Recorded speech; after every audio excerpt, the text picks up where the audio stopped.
heard the saying, keep your friends close and your enemies closer? It's not a comfortable concept. Sometimes hanging out with your competition is about as much fun as spending the afternoon with a hungry pack of wolves. It feels a bit like spying. A bit like you're invading their privacy. And sometimes you even feel a twinge of jealousy that they thought of a winning idea before you. It's enough to put you on edge. And that's okay. You need to feel the edge, the gnawing restlessness of the limit of your comfort zone to drive your organization one step ahead of the others in the race. Now don't kid yourself. You have competition.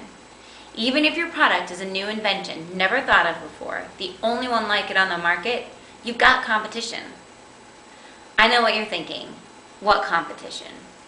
Well, let's think like a consumer. Let's say that you sell a product that's an AM/FM MP3 combination that's just an earpiece, but can also double as a mobile phone headset. There's nothing like it on the market.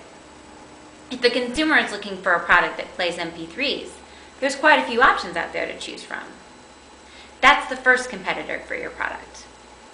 If they want an AM/FM radio, there's plenty of those to choose from on the market too. There's your second competitor. What about mobile phone headsets? There's many to choose from there as well, so that makes competitor number 3.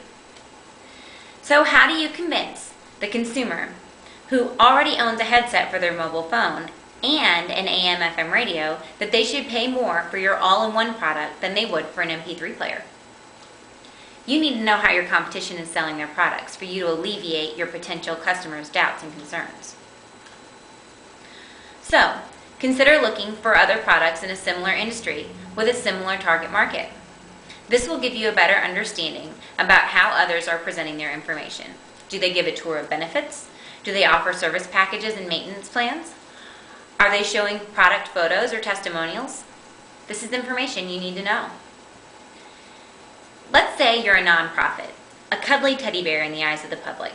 You may not like to think about it this way, but you have competition too. There are only so many dollars donated per year in every community.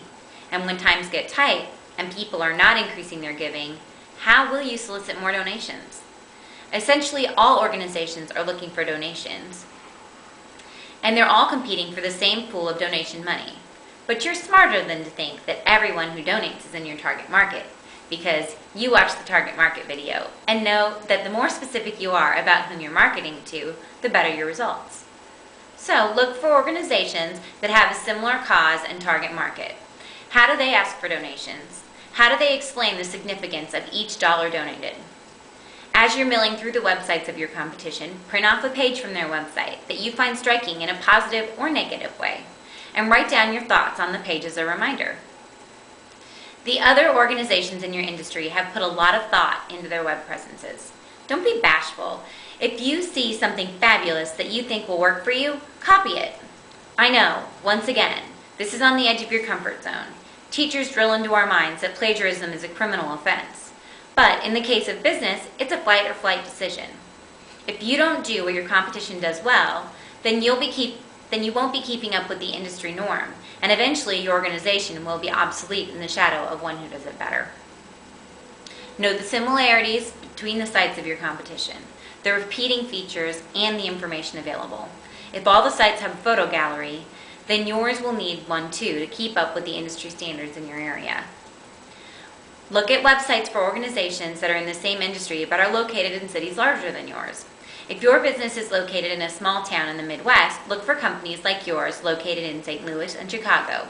Industries like yours in bigger cities often have highly progressive marketing and better design techniques that are great for inspiration. But most of all, be honest about your competition. Keep their marketing strategies in mind when planning your own.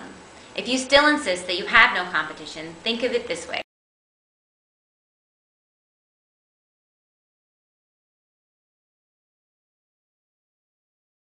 Watching your every move and countering it, ready to grab the market share you've worked so hard for.